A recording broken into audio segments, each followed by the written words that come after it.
So I don't know if it's good fortune or misfortune to be talking about a topic in a machine learning conference that's something that machine learning doesn't do well at.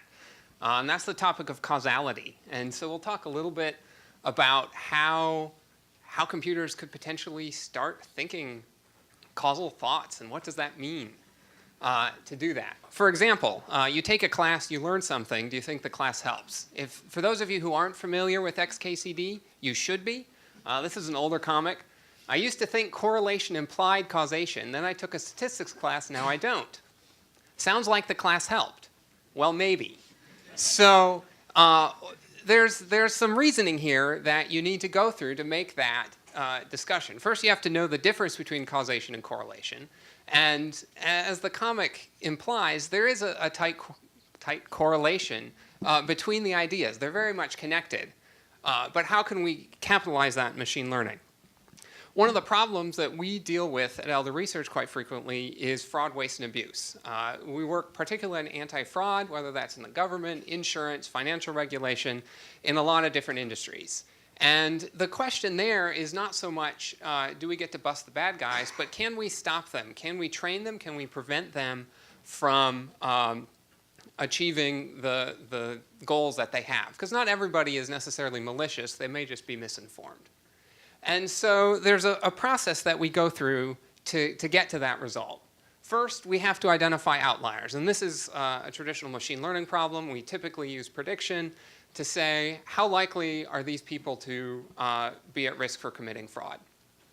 Then we have to ask the question, is this decision legally defensible? If your client tells you that you're going to get sued because they're using your model, you have to think really hard about what is going into that model and how that works. And we have had clients who have gotten sued because of the models we've built, and they won, which is a nice thing. So once you get past that threshold, then you say, what action should we choose? And this is a problem that actually affects a lot of things we've talked about today. Thinking about internet advertising and attribution. Where should you put your advertising spend? Thinking about attention. What should I put in my articles to attract attention? And correlation there is helpful. They can tell you lots of things, but you really want to know causation. What should I do to make it work? And so then you want to understand, will that action cause a change?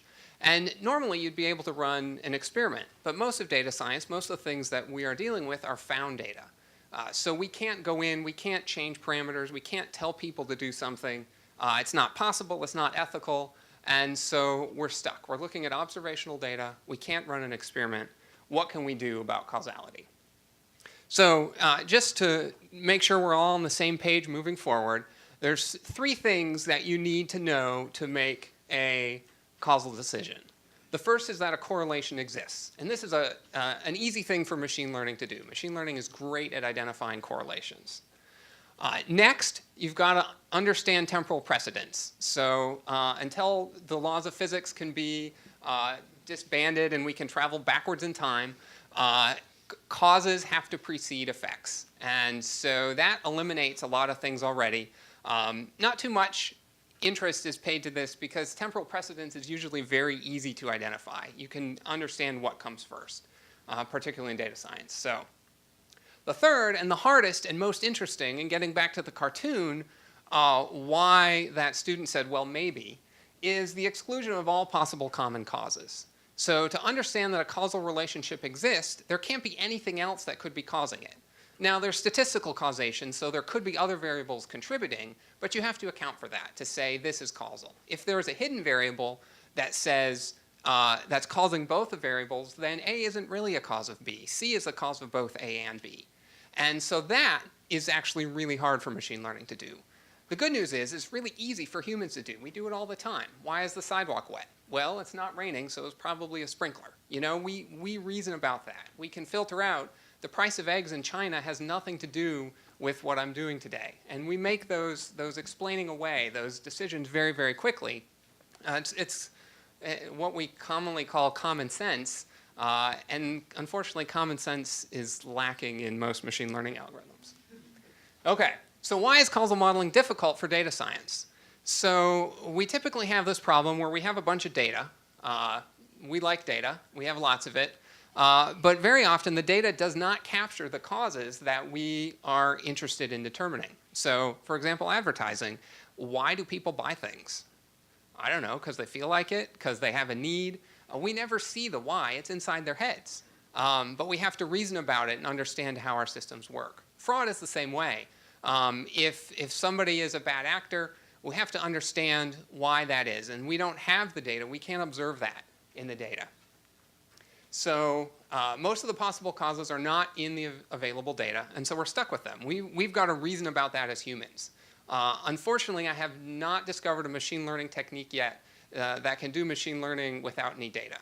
And that's a challenge moving forward. Secondly, whoops, too far. Causes that are in the data may not be easy to identify. And so typically we deal with correlational models. We dump everything in. We see what comes out. We still have to do reasoning about what the possible causes are. So experts provide constraints. Most causal reasoning is done in the context of a scientific experiment, a clinical study where you have randomization and control. And the experimenter is placing items and setting up the experiment in such a way that it's going to work, that it's going to do the thing that you want to do and learn the thing that you need to learn. That is a very expert-driven scientist process. And so we can do this in a machine learning process. We're injecting that knowledge. We're saying this variable is random. It has no causes. And so we can use that to detect other things. We'll show an example of that in a minute. This is a completely random variable. There's lots of characteristics of data, constraints that you can inject into machine learning processes to help you shape that model and get it to where you need to go.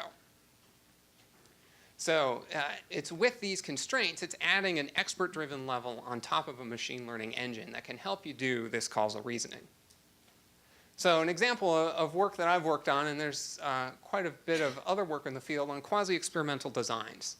Some of you might be familiar with that. They're not true experimental designs because you don't have randomization or control, but you have a fortuitous circumstance, a natural experiment, if you will, that occur in your data that lets you make a causal conclusion even though you didn't set it up this way. So for example, an example of this is seatbelt laws. And now handless, hands-free device in cell phones, people have done experiments to compare the level of traffic accidents before and after these laws are enacted. And you can't ethically tell somebody to talk on their cell phone while driving to see how many accidents it causes, right? That doesn't work. So you've got to do it from the data. And so you look at comparable states to say, well, Maryland enacted the law first, so let's compare Maryland and Virginia and see how that works. And so you can set up systems to automatically check those kinds of experiments. I built one once in Prolog, which is not a popular machine learning language, but it's exactly the right language for this kind of scenario. You set up your constraints in logical statements that then you can play over your schema of your data to set up possible machine learning runs. So you're basically adding a loop around your machine learning to tell it which questions to ask based on the constraints that you set up. Prolog is really fun if anybody ever wants to get into it. I'll ask for that. So one example that we did was in a financial regulation environment. And so we've used this technique in other places. I can't share about all of them, but I can share about this one.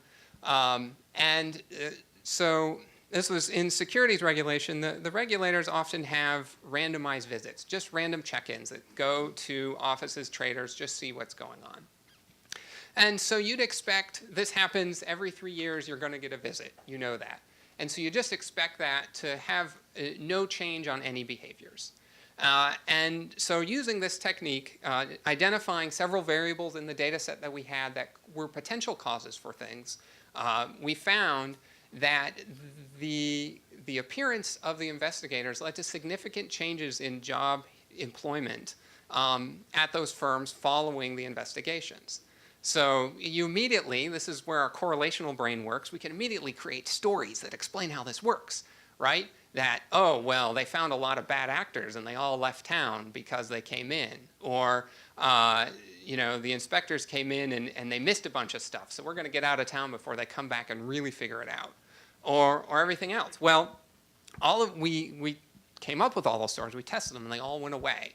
And so this inspection on its own was responsible for those changes. And we're still not sure exactly why, but it's a way to phrase the question. And so they've gone in and done further explorations for that. And because in this fraud and this oversight world, whatever action you take causes a change, that people will change their behavior. This is like the Heisenberg principle, right? You observe something and they change. And so you have to be very, very cautious about what things you do. If you send a letter, do you send in the guys in black suits who drop down from the sky in helicopters? Like, what do you do to make this work? You have this choice, and you've got to understand what you want to do with that. Another approach to causal modeling, which I won't talk a lot about today, is a pure machine learning approach, where you have structured data to learn your model from. You go through algorithmically. It still requires the assessment of experts to say all the possible causes are in the data.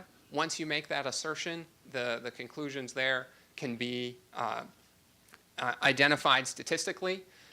It goes by a lot of different models, causal Bayesian networks. They're effectively similar. They have different flavors. Causal Rubin model, as well as structural equation models. Bayesian nets are one that you can learn from data and do that. The challenge with all of these approaches is that, unfortunately, the statistics are bad.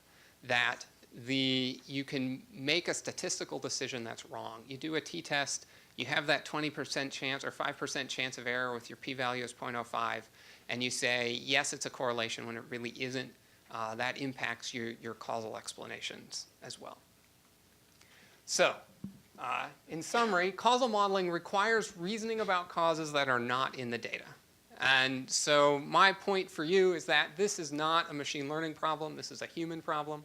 But we need to make our machines aware of that, especially as algorithms are being involved more and more in terms of predicting recidivism and crime, different things with significant impacts to society.